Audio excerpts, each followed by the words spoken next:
Dear student, आपको जैसा कि पता है कि आपके एग्ज़ाम जल्द ही संपन्न होने जा रहे हैं और हमारे पास समय भी कम है। तो उस हिसाब से विमर्श पोर्टल पर माध्यमिक शिक्षा मंडल भोपाल की ओर से आपके लिए वन लाइनर रेमेडियल मटेरियल भी अवेलेबल करवाए जा चुके हैं। तो हम यहाँ पे आपके सामने वन लाइनर यानी जितने भी आपके गणित के अध्याय हैं उससे संबंधित फार्मूले यहाँ पर आपके लिए अवेलेबल किए गए हैं। इसके अलावा बाकी 5 विषय और हैं जिनके लिए भी आपको वन लाइनर मटेरियल अवेलेबल करवाया गया है। तो फिलहाल हम यहाँ पे अध्याय 7 निर्देशांक ज्यामिति को देखते हैं। निर्देशांक ज्यामिति, इसके बारे में पढ़ने से पहले हम आपको पहले बता दें कि इससे पहले आपने कक्षा 9वीं में एक्स अक्ष, वाई अक्ष, संख्या रेखा, इन सब से भली भांति आप परिचित हो। तो यहाँ पे जो अध्याय 7 निर्देशांक ज्यामिति है, इसमें हम 2 बिंदुओं की किसी अक्ष के सापेक्ष स्थिति का निर्धारण करना सीखेंगे और यहाँ जितने भी आपके पास या अवधारणाओं पर आधारित महत्वपूर्ण तथ्य दिए गए हैं, इन फार्मूलों पे ही आधारित आपसे प्रश्न पूछे जाएंगे। यदि आप इन फार्मूलों को अच्छे से याद कर लेते हैं, अच्छे से दिमाग में बैठा लेते हैं, तो आप एग्ज़ाम में अच्छे से अच्छे नंबर ला सकते हैं। तो आइए हम देखते हैं अवधारणाओं पर आधारित इन महत्वपूर्ण तथ्यों को और इन्हें अच्छे से समझते हैं, क्योंकि इस पर आधारित आपसे प्रश्न पूछे जाएंगे। साथ ही साथ कई बार इसमें से 1 नंबर के MCQ जो आते हैं वो इन्हीं फार्मूलों पर आधारित होते हैं। तो आइए हम देखते हैं अध्याय 7 निर्देशांक ज्यामिति, अवधारणाओं पर आधारित महत्वपूर्ण तथ्य। अब आप यहाँ देख सकते हैं कि यहाँ पर स्टार्टिंग से आपको एक एक लाइन पर कुछ सूत्र दिए गए हैं। इन सूत्रों को आपको अच्छे से याद रखना। तो मैं आपको यहाँ पर सूत्र कैसे आए, सबसे पहले हमें वो समझना जरूरी है। यहाँ पहला सूत्र क्या है कि किसी बिंदु की y अक्ष से जो दूरी है वो क्या कहलाती है, उस बिंदु का x निर्देशांक, जिसको हम क्या कहते हैं, भुज। अब ये फार्मूला तो है, लेकिन कैसे आया फार्मूला ये मैं आपको यहाँ पे एक्सप्लेन करता हूँ। देखिए नीचे, समतल पर स्थित किसी बिंदु की स्थिति का पता लगाने के लिए हमें निर्देशांक अक्षों के एक युग्म की आवश्यकता होती है। अब जैसा कि हमने यहाँ पे एक समतल ले लिया, x अक्ष लिया और दूसरा अक्ष क्या ले लिया हमने, y। इस पर एक बिंदु हमने क्या लिया है, P। अब इस बिंदु P की स्थिति को दर्शाने के लिए हमें यहाँ पे 2 निर्देशांकों की आवश्यकता होती है, जिनको हम क्या कहते हैं, निर्देशांक। और वह निर्देशांक किन अक्षों के सापेक्ष होते हैं, x और y। अब पहली परिभाषा यहाँ पे क्या है, x निर्देशांक या भुज। सबसे पहले हम x निर्देशांक की परिभाषा देखेंगे, जिसको हम दूसरे शब्दों में क्या कहते हैं, भुज। किसी बिंदु की y अक्ष से जो दूरी होती है वो उस बिंदु का क्या कहलाती है, x निर्देशांक या भुज। इसी टाइप से y निर्देशांक, किसी बिंदु की x अक्ष से जो दूरी होती है वो उस बिंदु का क्या कहलाता है, y निर्देशांक या कोटि। अब आप देख सकते हो वन लाइनर में यही परिभाषा दी गई है कि किसी बिंदु की y अक्ष से जो दूरी है वो उस बिंदु का x निर्देशांक होता है। फॉर एग्जाम्पल एक बिंदु P है जिसके निर्देशांक हमारे पास क्या है, 2 और 3। तो इसकी यदि हम y अक्ष से दूरी पूछे तो कितनी होगी यहाँ पे, 2। नॉर्मली हम जो बिंदु लेते हैं, पहला बिंदु वो क्या होता है, x निर्देशांक और दूसरा क्या होता है, y। तो इस परिभाषा के अकॉर्डिंग बिंदु P 2, 3 की y अक्ष से दूरी कितनी हो जाएगी, 2। इसी टाइप से किसी बिंदु की x अक्ष से जो दूरी होगी वो क्या कहलाएगी, उस बिंदु का y निर्देशांक, जिसको हम क्या कहते हैं, कोटि। फॉर एग्जाम्पल एक बिंदु लिया गया है Q, जिसके निर्देशांक क्या है हमारे पास, 4, 5। तो इसकी x अक्ष से दूरी कितनी हो जाएगी, 5, क्योंकि यहाँ पे जो y कोऑर्डिनेट कितना है, 5 है, इसलिए y निर्देशांक कितना होता है, 5। दूसरे शब्दों में हम इसे क्या कह सकते हैं, x अक्ष से दूरी कितनी है, 5। अब कैसे, इसको आप नीचे देखिए। ये हमने एक ग्राफ पेज लिया है। इस ग्राफ पेज पे x अक्ष पर बिंदु लेते हैं 1, 2, 3, 4। y अक्ष पे धनात्मक दिशा पे बिंदु लेते हैं 1, 2, 3, 4।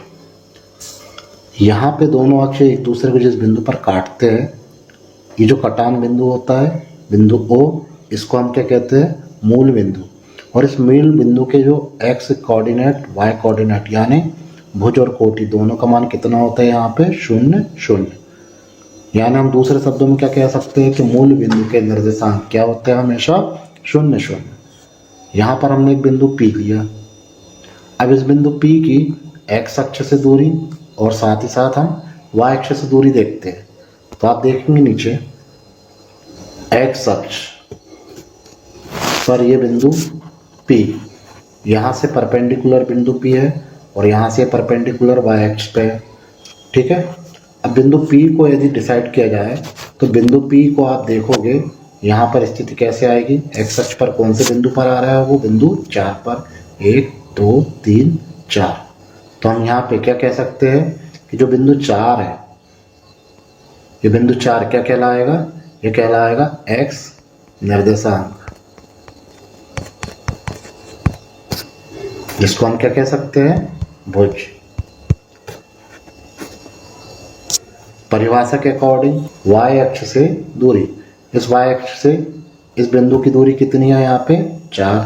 तो इसका x निर्देशांक या भुज कितना हो जाएगा, 4। ठीक है।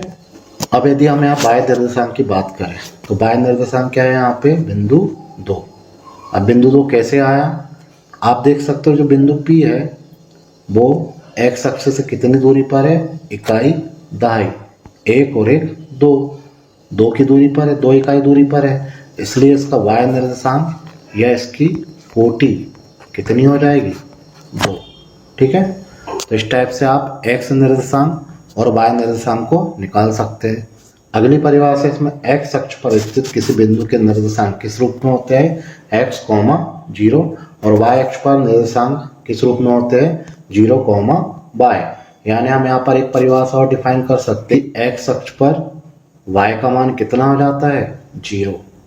x अक्ष पर यदि कोई बिंदु स्थित है तो वहाँ स्वाभाविक है y का मान कितना हो जाएगा, 0।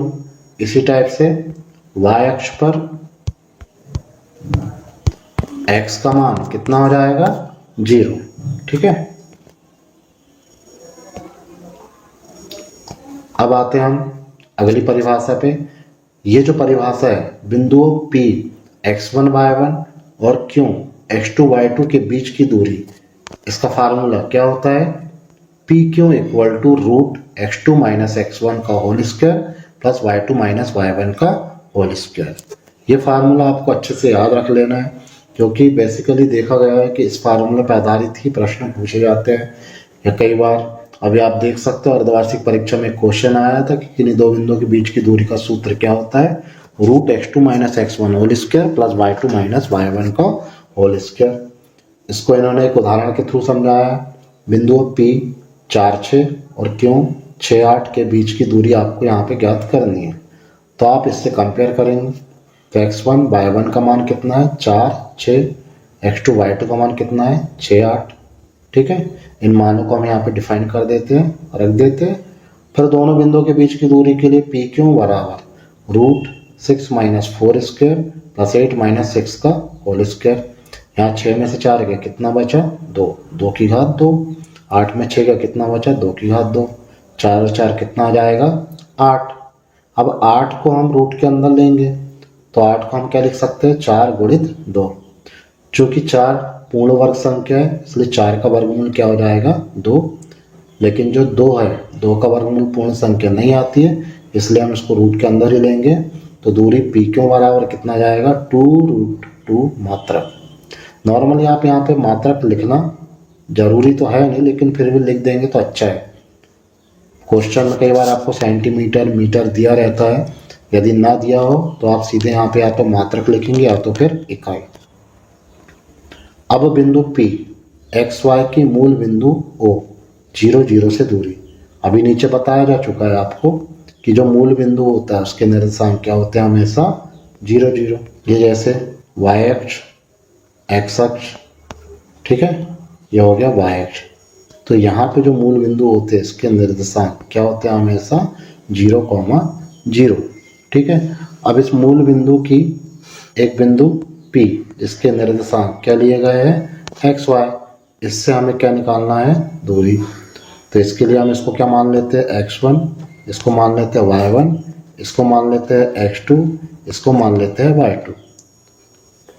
मान ज्ञात करते हैं ओ से पी की दूरी, कितना आएगा 0 माइनस एक्स का वर्ग प्लस 0 माइनस वाई का वर्ग। 0 में से x घटाएंगे माइनस एक्स का whole square plus minus y का स्क्वायर माइनस एक्स का वर्ग कितना हो जाएगा x square plus y square. ठीक है, तो इस प्रकार से आप देख सकते हो O और P के बीच की दूरी कितनी आ गई यहाँ पे root x square plus y square. इसको एक उदाहरण के थ्रू समझ सकते हैं हम। बिंदु P 7 1 और मूल बिंदु O 0 0 से दूरी, यहाँ x की वैल्यू कितनी है 7, y की वैल्यू कितनी है 1, रखते हैं मान OP equal to root 7 square plus 1 square, 7 square equal to 49, 1 square equal to 1, 49 plus 1 equal to कितना आएगा यहाँ पे रूट 50। अब रूट 50 आया तो रूट 50 को हम क्या लिखते हैं 25 इंटू 2। आपको पता है कि 25 का जो वर्गमूल होता है वो कितना होता है 5, तो रूट के बाहर कितना आ जाएगा 5 और अंदर कितना बचेगा वर्गमूल 2। तो आप देख सकते हो इसका मान कितना आ गया 5√2। अगली परिभाषा आप देख सकते हो समरेख बिंदु, जैसा कि नाम में लिखा समरेख, इसका मतलब एक ही रेखा में स्थित बिंदुओं की बात कर रहे हैं हम यहाँ पे। यदि यहाँ पे 3 बिंदु लेते, यदि 3 बिंदुओं की 3 दूरियों में से किन्हीं 2 दूरियों का योग तीसरी दूरी के बराबर हो, तब यहाँ 3 बिंदु एक ही सीध यानी समरेख होंगे। आप देख सकते हैं जैसे हमने यहाँ पे एक रेखा खींची, इस पे 3 बिंदु लिया A, B और C।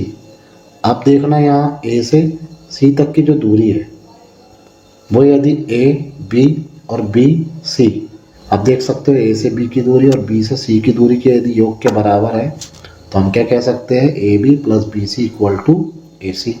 ये हमारे पास समरेख बिंदु होने का प्रतिबंध। अगला फार्मूला क्या है यहाँ पे, 2 बिंदुओं A x1y1 और B x2y2 को जोड़ने वाले रेखाखंड AB को m1 अनुपात m2 के अनुपात में आंतरिक रूप से विभाजित करने वाला कोई बिंदु P है, जिसके निर्देशांक क्या होंगे m1 x2 plus m2 x1 बटे m1 प्लस m2 और दूसरा m1y2 प्लस m2 y1 बटे m1 प्लस m2। इसको हम देखेंगे कैसे, जैसे हमने एक रेखाखंड लिया A और दूसरा क्या है B। इस A के निर्देशांक कितना है हमारे पास x1 y1 और B के क्या है x2 y2। ठीक है, अब बीच में एक बिंदु क्या ले लिया हमने, मान लो P, जिसके निर्देशांक क्या है हमारे पास x, y, और ये मान लो किस अनुपात में विभक्त कर रहा है m1 और m2। ठीक है, तो ये जो बिंदु P है इसके निर्देशांक, इसके लिए ये फार्मूला यहाँ पे दिया गया है x इक्वल टू, इसको आप 12 21 करके याद रख सकते हो। 12 लिखे फिर क्या लिखे 21, फिर यहाँ पर x के लिए क्या आएगा mx और बटे में कितना आ गया m1 प्लस m2। फिर इसी टाइप से y के लिए m1 y2 plus m2 y1 बटे m1 प्लस m2। ठीक है, अगला फार्मूला, बिंदुओं P x1 y1 और Q x2 y2 को जोड़ने वाले रेखाखंड PQ के मध्य बिंदु के निर्देशांक। आपको पता है कि मध्य बिंदु कैसे निकालते हैं हम, x कोऑर्डिनेट को जोड़ देंगे और y कोऑर्डिनेट को जोड़ देंगे और उसमें किसका भाग दे देंगे हम 2 का। तो उसके मध्य बिंदु के निर्देशांक कैसे निकालेंगे हम x1 प्लस x2 बटे 2 और y1 प्लस y2 बटे 2। फॉर एग्जाम्पल बिंदुओं ए बी और माइनस ए माइनस बी का मध्य बिंदु यदि आपको ज्ञात करना तो कैसे ज्ञात करोगे, यदि मध्य बिंदु हम एक्स वाई लेते हैं तो x बराबर इनके x, जिसको हम क्या मानेंगे x1 y1 x2 y2। ठीक है, आप देख सकते हो ये हो गया x1, ये हो गया y1 माइनस ये हो गया x2 और माइनस b क्या हो गया y2। ठीक है, फार्मूले के अकॉर्डिंग मान रखेंगे तो x बराबर क्या होता है x1 प्लस x2 बटे 2, x1 का मान है a प्लस x2 का मान माइनस a बटे 2। तो a से माइनस a घट जाएगा, यहाँ कितना बचा 0 बटे 2 यानी 0। इसी टाइप से बाई के निर्देशांक क्या जाएंगे 0। ठीक है।